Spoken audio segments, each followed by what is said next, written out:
Praise the lord. బాగున్నారా? దేవుడు మిమ్మల్ని దీవించును గాక. ఈరోజు నూతనమైన వాక్యంతో దేవుడు మనతో మాట్లాడాలని ఆశపడుతున్నాడు. అపోస్తల కార్యములు 20వ అధ్యాయం 35వ వచనములో పుచ్చుకొనుట కంటే ఇచ్చుట ధన్యత అనే వాక్కు ద్వారా దేవుడు మనందరితో మాట్లాడాలని ఆశపడుతున్నాడు. నిజమే, ఓ చిన్న పిల్లవాడు ఎలా మాట్లాడుతున్నాడు తన తల్లితో. ఏమని అంటే, అమ్మ పాస్టర్ గారు చాలా కష్టపడి సేవ చేస్తున్నారు కదా, ఈరోజు వాక్యంలో మరి పాస్టర్ గారు చెప్పారు, దేవుడు నాతో మాట్లాడాడమ్మా, ఇక నుంచి నేను నా పాకెట్ మనీని దాచి పాస్టర్ గారికి ఇస్తాను, తద్వారా దేవుని కార్యాలు చేయడానికి మరి అవకాశం ఉండింది కదా అని ఒక తీర్మానం తీసుకుంటున్నాను అని తన తల్లితో చెప్పడం జరిగింది. వెంటనే ఆ తల్లిగారు 10 రూపాయలు కాగితం ఇచ్చారు ఆ కుర్రవాడికి, ఆ చిన్న పిల్లవాడికి. ఆ చిన్న పిల్లవాడు వెంటనే ఏం చేశాడంటే ఐస్ క్రీమ్ షాప్కి వెళ్ళి 10 రూపాయలు ఐస్ క్రీమ్ కొనుక్కొని తినేశాడు.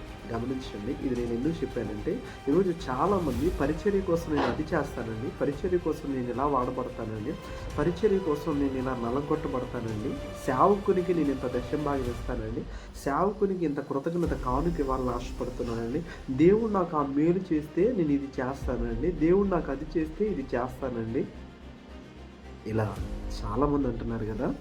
గమనించండి ప్రియులారా, డబ్బు వచ్చేంత వరకు మనిషి స్వభావం ఒకలా ఉంటే డబ్బు వచ్చిన తర్వాత ఇంకొకలాగా మారిపోవడం అనేది మన జీవితంలో మనం చూడట్లేదా? నిజమే, మనకి చాలని బ్రతుకుల్లో దేవుడు అనేకమైన మేలులు చెయ్యాలని ఆశపడడం అనేది తప్పేమీ కాదు. చాలామంది ఇలా అనుకుంటారు, నా దగ్గర డబ్బు లేదు కదా, డబ్బు ఉంటే నేను దశం భాగం ఇచ్చేవాడినే, నా దగ్గర డబ్బు ఉంటే నేను చర్చికి మైక్ కొనేవాడినే, నా దగ్గర డబ్బు ఉంటే నేను నా కృతజ్ఞత కానుక ఇచ్చేవాడినే అని చాలామంది అనుకుంటారు. కానీ ఒక్కసారి ఆ చిన్న పిల్లవాడికి దొరికిన 10 రూపాయల వలె మనకు దేవుడు డబ్బు ఇస్తే మనం దేవుడిని మర్చిపోయేవారి వలె ఉన్నామండి. ఎంతమంది దశం భాగం చేస్తున్నారండి, ఎంతమంది కృతజ్ఞత కానుక తీస్తున్నారు. గమనించండి ప్రియులారా, ఈరోజు చాలామంది దేవుడు నాకు అది చేస్తే నేను దేవుడికి ఇచ్చేస్తాను, దేవుడు నాకు అది చేస్తే, దేవుడు నాకు ఆ డబ్బు ఇస్తే నేను పరిచర్యలో చాలా సహాయపడతాను, నేను దేవుని కోసం అది చేస్తాను, దేవుని కోసం ఇది చేస్తాను అని చాలా తీర్మానాలు తీసుకుంటాం కదా. కానీ దేవుడు మనల్ని ప్రేమించి డబ్బు మన చేతిలో పెడితే మనం దేవుడు వైపు చూడవాలి. గమనించండి ప్రియులారా, ఒక ఆత్మీయుడిగా, ఒక నిజమైన ఆత్మీయుడిగా దేవుడికి మెచ్చే వ్యక్తిగా నువ్వు జీవించాలి అని అంటే మొదట నీ పరిస్థితి కంటే నీ సేవకుడి పరిస్థితి నువ్వు ఎక్కువ ఆలోచించాలి.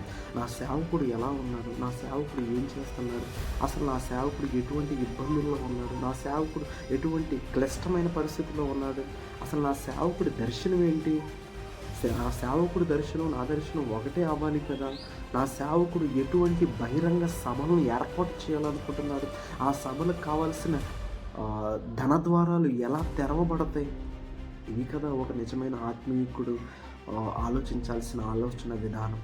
గమనించండి ప్రియులారా, ఈరోజు చాలామంది ఆ ఐస్ క్రీమ్ కొన్న పిల్లాడి వలె డబ్బు చేతికి రాగానే కొంతమంది దశం భాగం ఎవరు, డబ్బు చేతికి రాగానే కొంతమంది కృతజ్ఞత కానుకలు ఎవరు, డబ్బు చేతికి రాగానే అసలు దేవుడికి ఇవ్వాల్సినవి ఇవ్వరండి. గమనించండి, మీరు నెలకి సంపాదించేది ప్రతి ఒక్క రూపాయి అది దేవుడిదే.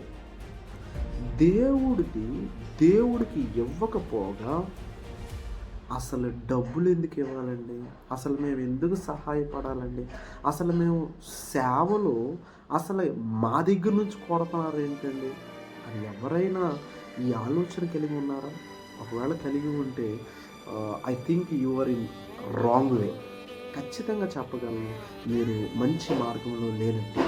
ఎప్పుడు మంచి మార్గంలో ఉన్నట్టు, నా సేవకుడికి నేను సహాయపడాలి, నా సేవకుడి దర్శనం నా దర్శనం ఒకటిగా మార్చబడాలి, నా సేవకుడు ఏది చెయ్యాలని ఆశపడుతున్నాడో అది ఖచ్చితంగా జరిగే విధంగా సేవకుడి భుజాల మీద ఎంతైతే భారం ఉంటుందో నా భుజాల మీద కూడా అంతే భారం ఉండాలి అనే ఒక ఉన్నతమైన ఆలోచన కలిగి మరి సేవకునికి ఇవ్వాల్సింది, దేవునికి ఇవ్వాల్సింది మనం ఇచ్చిన ఎడల దేవుని చేత మనం బహుగా దీవించబడతాం, దేవుని చేత మనం బహుగా ఆశీర్వదించబడతాం. గమనించిన ప్రియులారా, ఈరోజు నీకు ఉద్యోగం ఇచ్చిన దేవుడే, ఈరోజు నీకు ఆ పని ఇచ్చిన దేవుడే.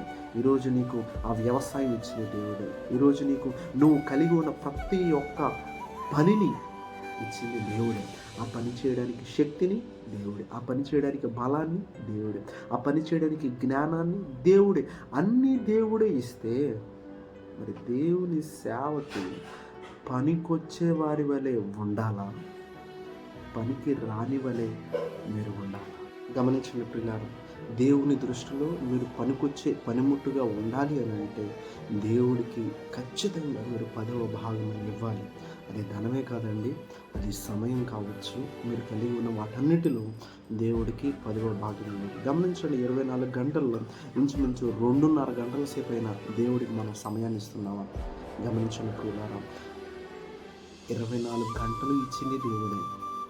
కాబట్టి మనకి పని చేసుకోవడానికి బలాన్ని ఇచ్చింది కూడా దేవుడే. కాబట్టి రోజుకి అట్లీస్ట్ 2.5 గంటలైనా దేవుడికి ఇచ్చి వాక్యం ద్వారా కావచ్చు, ప్రార్థన ద్వారా కావచ్చు, ఆరాధన ద్వారా కావచ్చు, అలా జరగడం వల్ల మన ఆధ్యాత్మికమైన స్థితి ఇంకనూ మెరుగుపరచబడుతుంది. అలా జరగడం వల్ల మన ఆధ్యాత్మికమైన బలత్వం ఇంకనూ దృఢపరచబడుతుంది. అలా జరగడం వల్ల మన మీదే కాదండి, మన కుటుంబం మీద కూడా దేవుని యొక్క ఉన్నత మహిమ, దేవుని యొక్క ఉన్నతమైన కృపా ప్రసన్నత ఎల్లప్పుడూ ఉండుద్ది. గమనించినప్పుడు దేవునికి ఇచ్చేవారి వలె నువ్వు ఉంటే దేవుడు నీకు ఇచ్చేవారి వలె దేవుడు ఉంటాడు. ఇచ్చిన మాటలు దేవుడు దీవించుగాక.